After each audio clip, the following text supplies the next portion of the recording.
¿Qué tal? Bienvenidos una vez más al devocional con el pastor Gerson González, donde día a día nos acercamos a las Escrituras para conocer y experimentar el poder del Evangelio.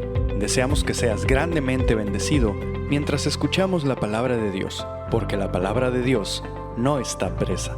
Comenzamos.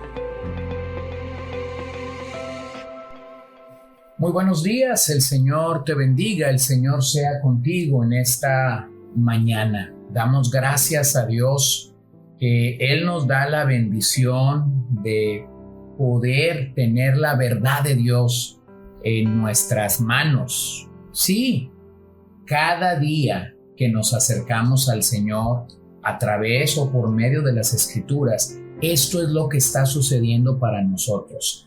Tenemos acceso directo a la verdad de Dios y eso es una gran bendición para nuestras vidas. Bueno, yo quisiera seguir definiendo esta verdad de Dios. Específicamente quisiera pensar en el Evangelio y me gustaría meditar acerca del Evangelio de Cristo. Considero que este es uno de esos temas que en particular han sido muy lacerados en nuestros días. En nombre del Evangelio, como decíamos ayer, se han cometido un sinfín de aberraciones espirituales, manipulaciones y demás. Todo en el nombre del Evangelio. Yo creo que cada vez que nosotros escuchamos la palabra evangelio o evangélico, tendríamos que hacer la pregunta a las personas: ¿de qué evangelio estás hablando?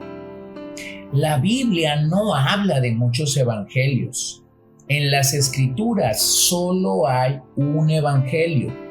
Este evangelio procede de Dios y fue establecido a través de la persona y de la obra de nuestro Señor Jesucristo. Por ende, poner un calificativo al Evangelio de Jesucristo viola la propia Escritura. Sin embargo, en el ambiente del evangelicalismo se ha hecho común referirnos a algunos aspectos tergiversados y escuchamos a veces que la gente habla del Evangelio de la fe. Un evangelio que pone un sobreénfasis en la fe. Bueno, esto es lo que los sociólogos, antropólogos, la gente que está alrededor de estas temáticas han llamado fideísmo, es decir, fe en la fe. Pero ese no es el evangelio de Jesucristo. Otros han llamado el evangelio de la prosperidad, que pone un énfasis en los bienes materiales, pero se olvida del Dios de las bendiciones. Es un sobreénfasis en las bendiciones, no en el Dios de las bendiciones. Estos maneras o formas de enfocar pareciera más bien complacer a los pecadores que realmente convertirlos y realmente llevarlos al poder transformador del Evangelio, según Pablo en Romanos 1, 16 y 17. La realidad es que muchas de estas personas, en vez de ir al cielo, irán directamente al infierno, porque al no creer los elementos básicos que la palabra de Dios nos dice que debemos creer para entrar en el reino de Dios, somos engañados. Así que la pregunta que yo quisiera intentar contestar en los próximos 6 días, en la verdad de las Escrituras, es: ¿dónde quedó el Evangelio de Cristo? ¿Dónde quedó? Bueno, yo voy a acudir a un pasaje sumamente conocido en la primera carta a los Corintios, capítulo 15, para desde allí definir lo que es el Evangelio.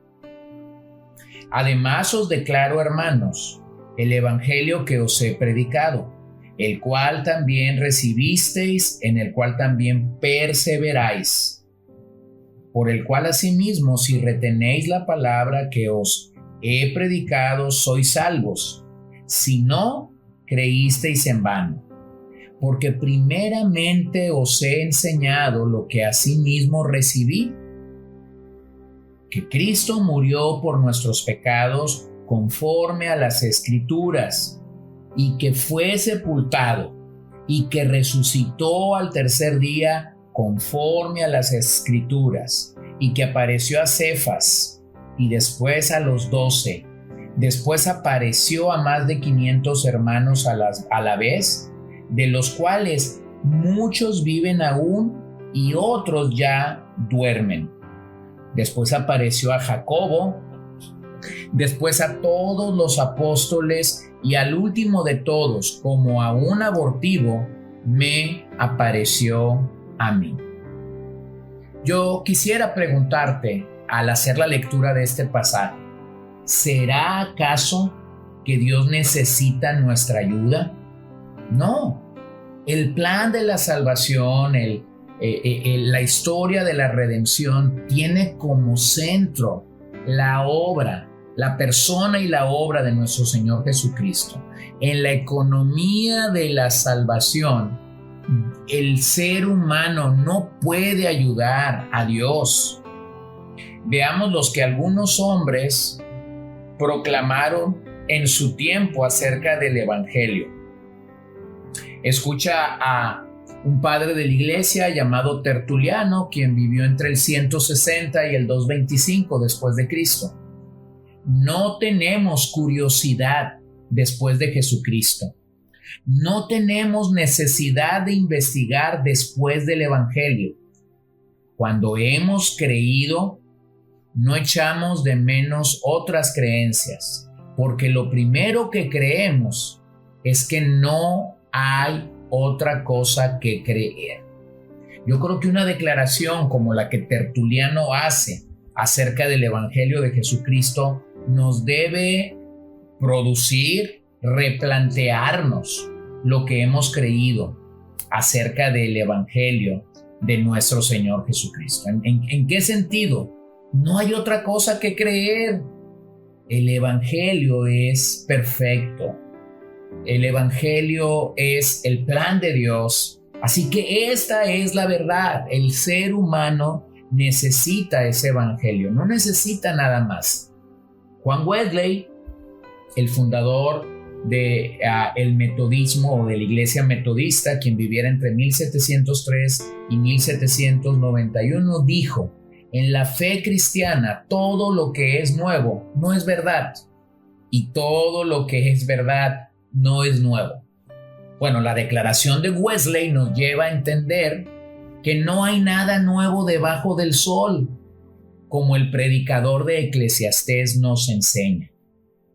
Richard Newberg ha dicho que el evangelio de hoy consiste en un Dios, sin ira, trayendo gente sin pecado a un reino sin juicio por medio de un Cristo sin cruz. Esta es una triste realidad. Una frase como esta nos habla de el mal planteamiento que predicadores, evangelistas e iglesias han hecho a otros de lo que es realmente el evangelio. Así que un gran segmento de la cristiandad está siendo guiada por traidores, sí, traidores a la palabra de Dios, traidores al llamado que recibieron, traidores a Cristo, traidores al evangelio, traidores a la sana doctrina. No es fácil llamar traidor a alguien que se aleja de una iglesia. Lo que muchas veces no entendemos es que los más grandes traidores son aquellos que se quedan entre nosotros y falsifican el evangelio. Falsifican el evangelio.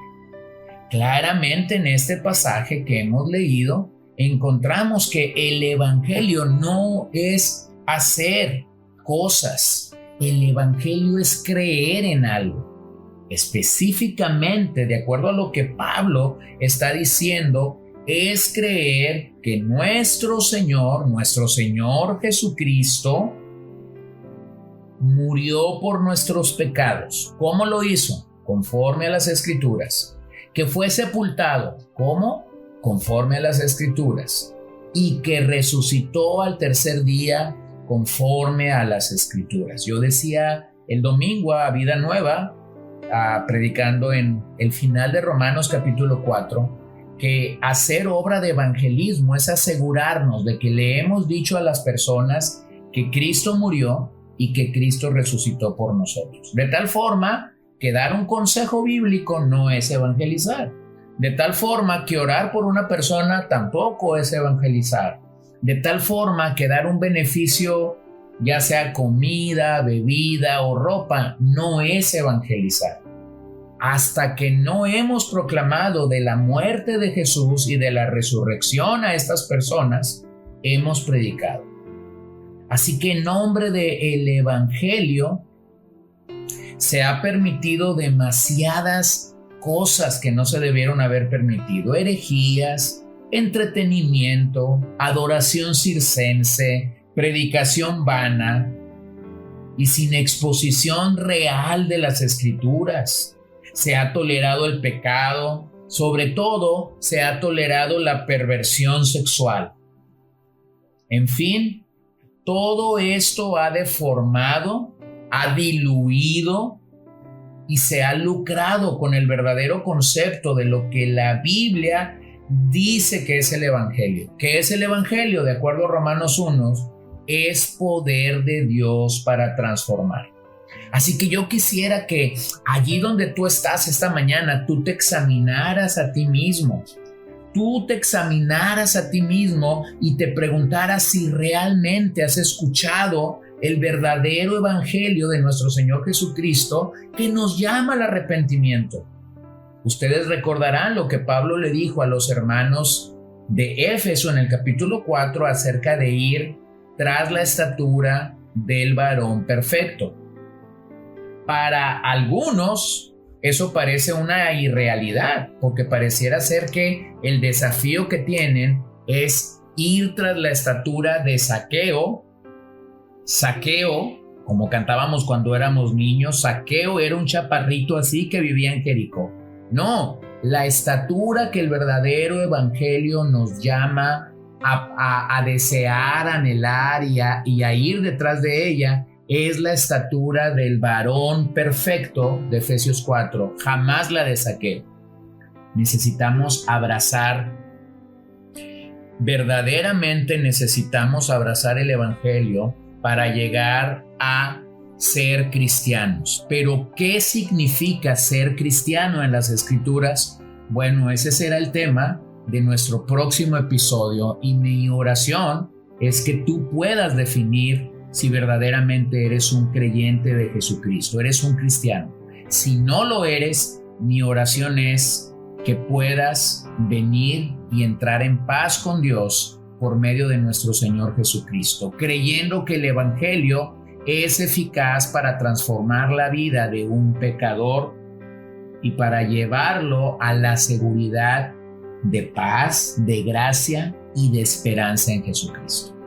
Señor Jesús, te doy gracias en esta mañana, en esta ocasión, que una vez más podemos venir a ti y una vez más podemos ponernos a cuentas contigo. Yo pido que tú nos redargullas de nuestra fe, de nuestro andar, de nuestro caminar en los últimos días. Posiblemente yo no estoy viviendo a la altura de tu llamado. Y si eso no es así, perdóname. Y si no soy salvo, sálvame, porque entendemos que la salvación solo viene de ti. En el nombre de Jesús oramos en esta mañana. Amén. Gracias por acompañarnos el día de hoy. No olvides compartir este devocional con todos tus conocidos y recuerda que puedes seguirnos en Podbean, Spotify y Facebook como CCBN Los Mochis para que puedas escuchar todos los mensajes, los devocionales y también seguir nuestras transmisiones en vivo. Esperamos que nos acompañes el día de mañana. Que el Señor te bendiga.